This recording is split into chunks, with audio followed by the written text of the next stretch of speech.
¿Por qué los pacientes llegan a un diagnóstico tardío? Bueno, pues yo considero que tiene mucho que ver con el estudio y la importancia de las neurociencias hoy en día, ¿no? Digo, antes veníamos de enfoques meramente en cuanto a psicología, por lo menos, ¿no? De teorías basadas en la conducta, en el mundo interno de las personas y en las relaciones sociales, ¿no? Más orientado a la calidad de persona, inclusive con el humanismo. Yo considero que el hecho de que se haya dado un enfoque primordial, sobre todo a las neurodivergencias en el último tiempo, que serán como unos, ¿qué? 30 años. Sí. No es muy... No tiene tanto tiempo. Pues hizo que muchos adultos pasaran desapercibidos, no solo de déficit de atención, sino también de a lo mejor un nivel en el espectro del autismo, ¿no? Entre otras neurodivergencias como la dislexia, la discalculia, ¿no? Y que conforme van desarrollándose ven que las cosas que antes eran normales no lo eran, ¿no? Que tenían su sustento en cierta normalidad, pero que eran inclusive problemáticas para las propias personas, ¿no?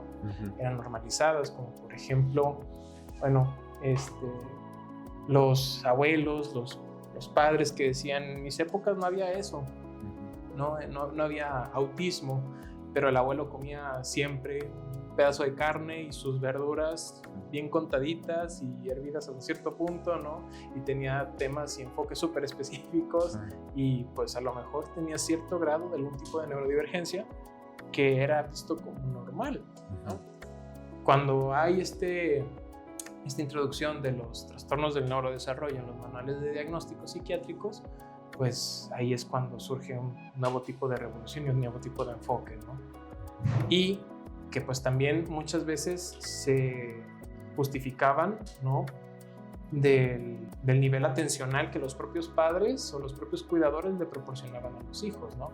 Los hijos batallaban en la escuela, pero los padres no se daban cuenta. Y ahorita como los padres ya los padres fueron niños que vivieron eso y no les gustó, dijeron voy a prestarle más atención a mi hijo, ¿no? Y se dieron cuenta de que, caray, esto está medio curioso, ¿no? Esto está peculiar. ¿Por qué a veces comparan, ¿no? ¿Por qué ese niño no hace lo que mi hijo?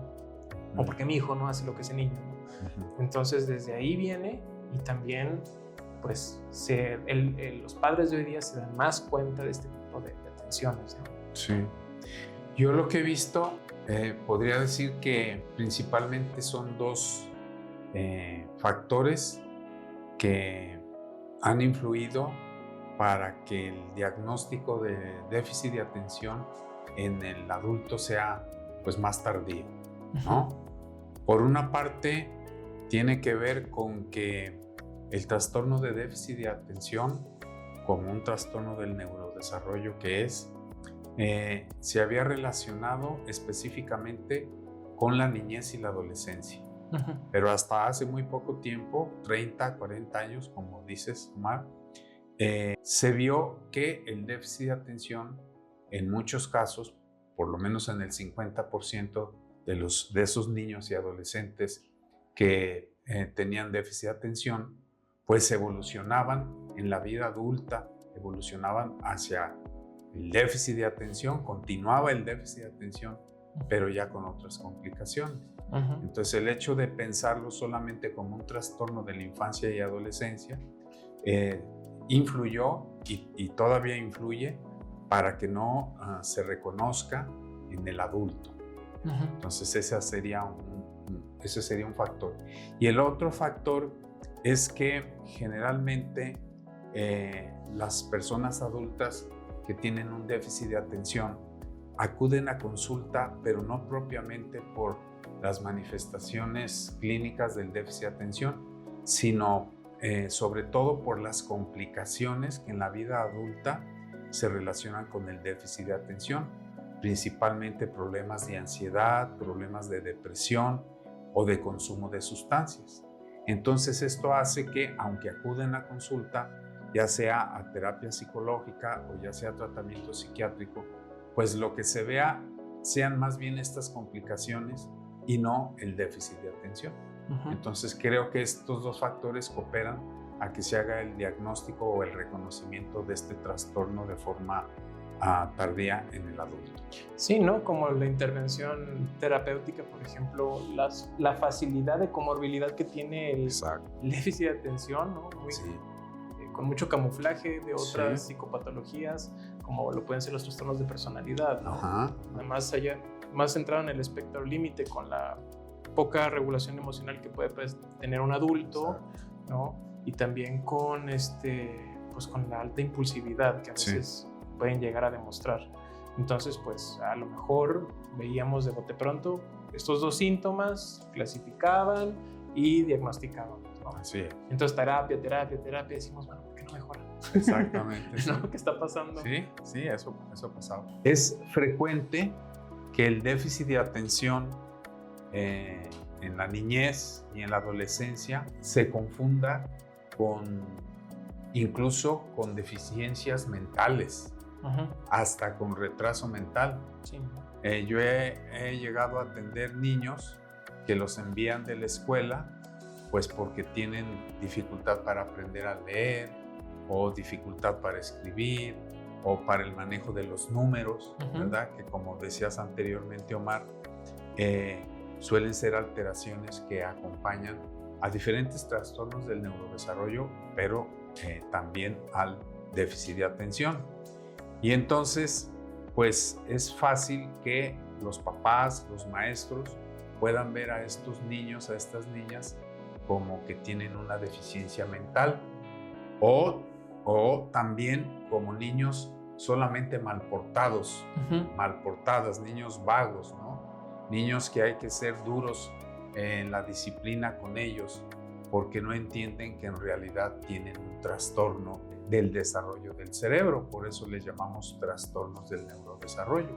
Entonces es fácil que los síntomas del déficit de atención puedan ser mal interpretados por la sociedad en general y particularmente por maestros y padres como síntomas o bien de que tienen algún retraso mental o bien de que son niños, niñas o adolescentes muy vagos, muy indisciplinados, muy flojos.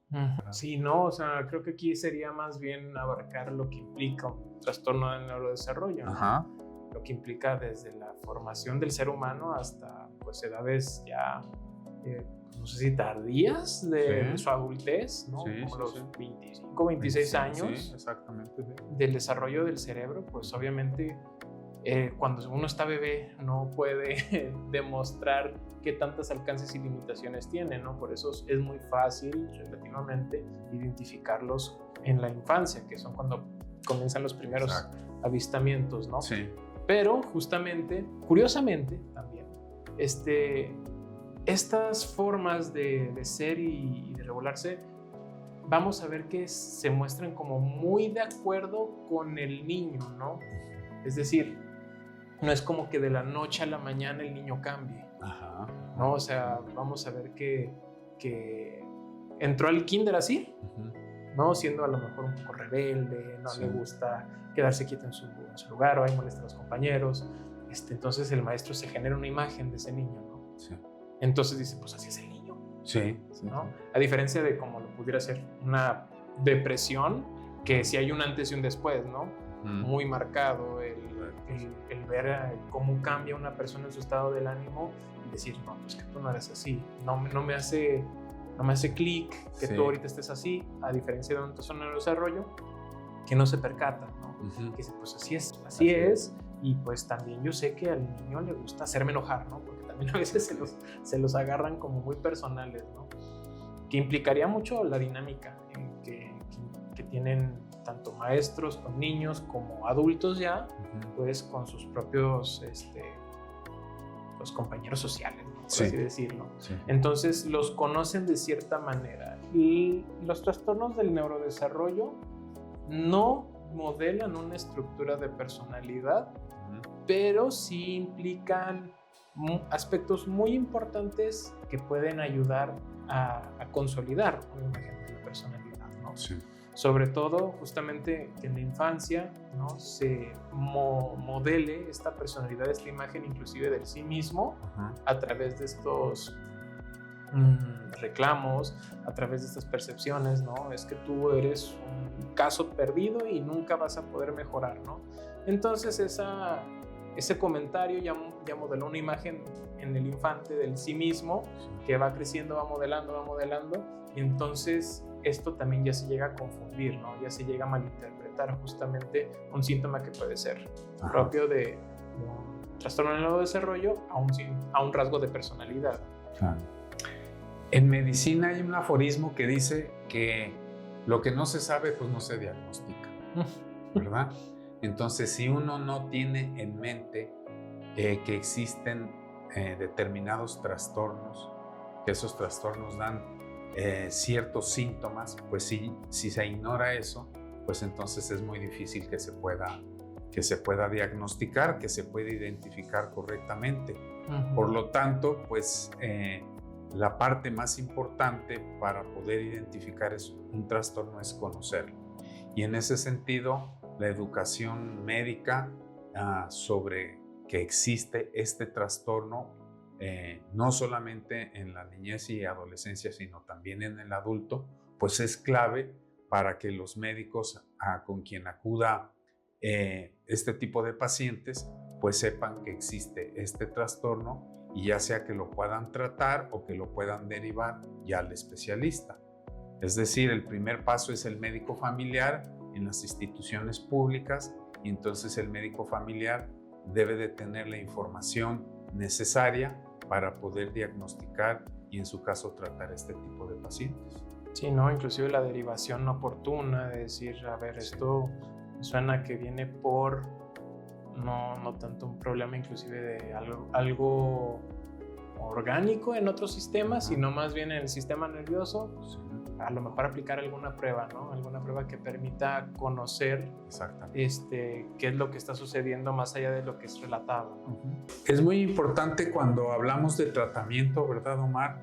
Que no solamente pensemos en el tratamiento farmacológico, sino que es muy importante el tratamiento psicológico.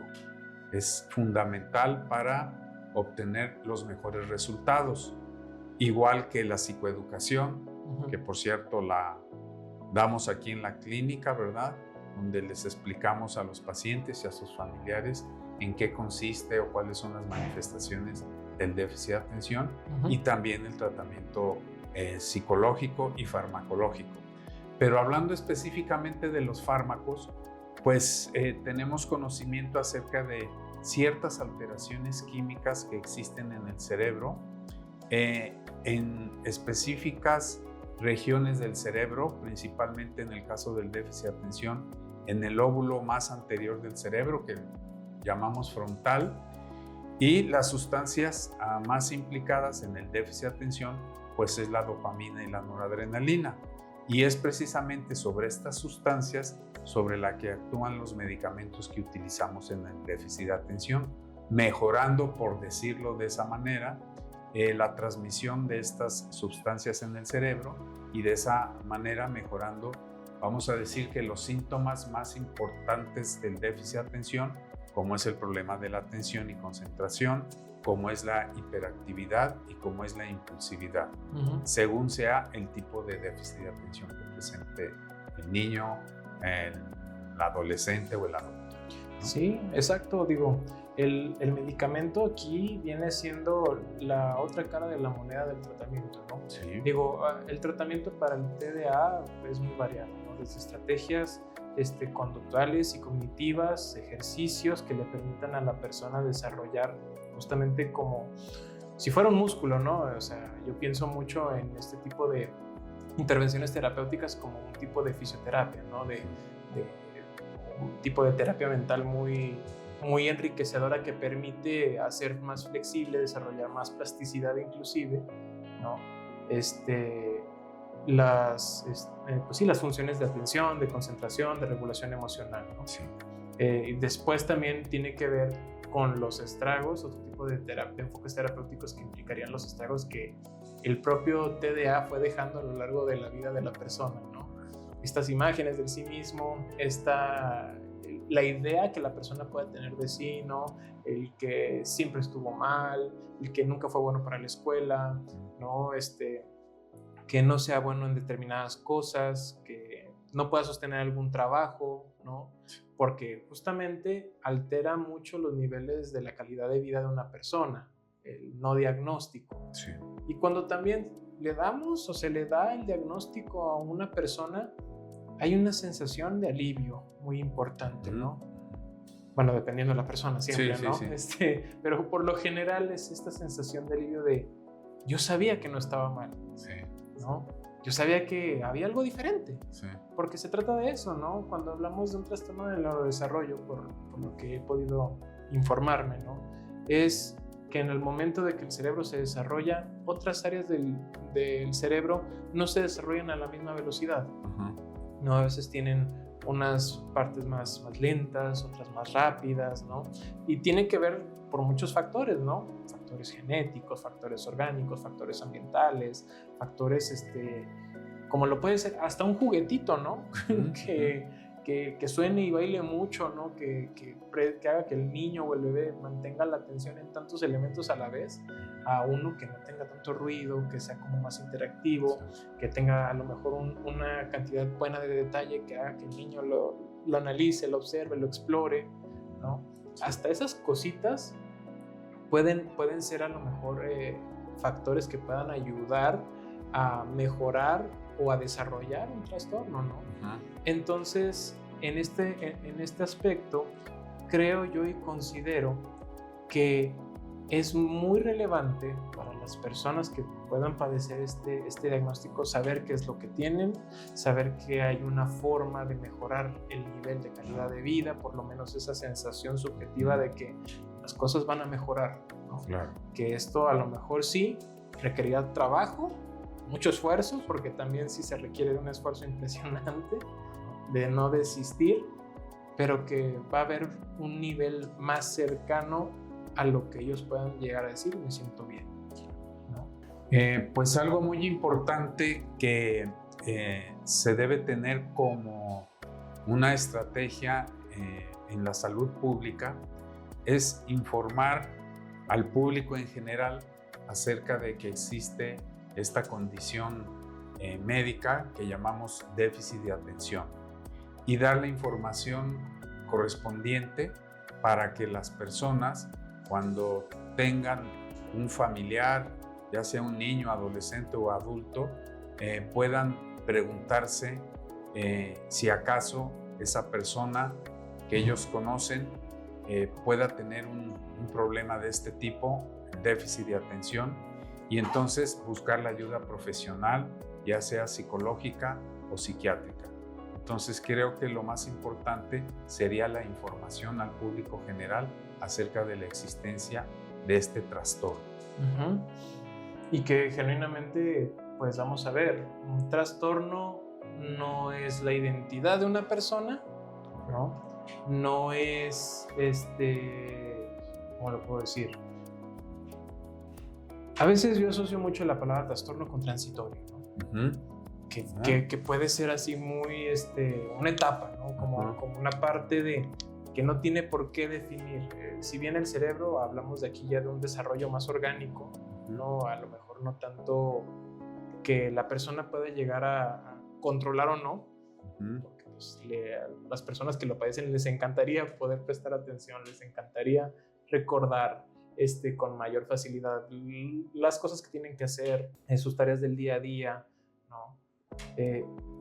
Sí, pero creo yo que el punto de esto es saberlo y hacer algo con ello, ¿no? No porque te diagnostiquen con un trastorno va a significar que tú eres el trastorno, ¿no? A final de cuentas es algo que te sucede y que va a poder salir adelante, si así lo decides, ¿verdad? Si no, pues bueno, va a ser algo complicado, la verdad. Sí.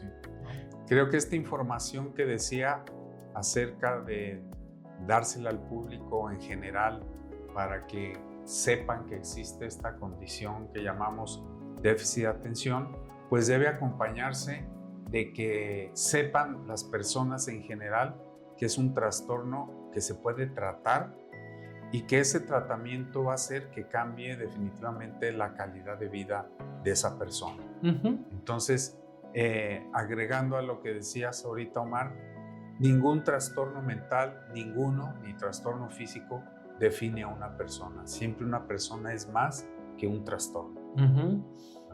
Sí, ¿no? Inclusive si es orgánico, pues hemos visto historias que médicamente serían consideradas como milagros, ¿no? Exacto. Que sobrepasan todas las expectativas o pronósticos por varios elementos, ¿no? La determinación, el ímpetu, tanto la persona se puede involucrar a cambiar, ¿no? Ciertos aspectos que puede cambiar, aceptarlos que quizás no puede cambiar, y también aprender a vivir en paz con lo que puede llegar o no tener. Claro. Por eso es tan importante siempre tener en cuenta en un tratamiento esto, ¿no? Que un trastorno no define a una persona. Y por eso aquí en CADE, pues siempre apostamos por la persona, por su capacidad para superar la adversidad.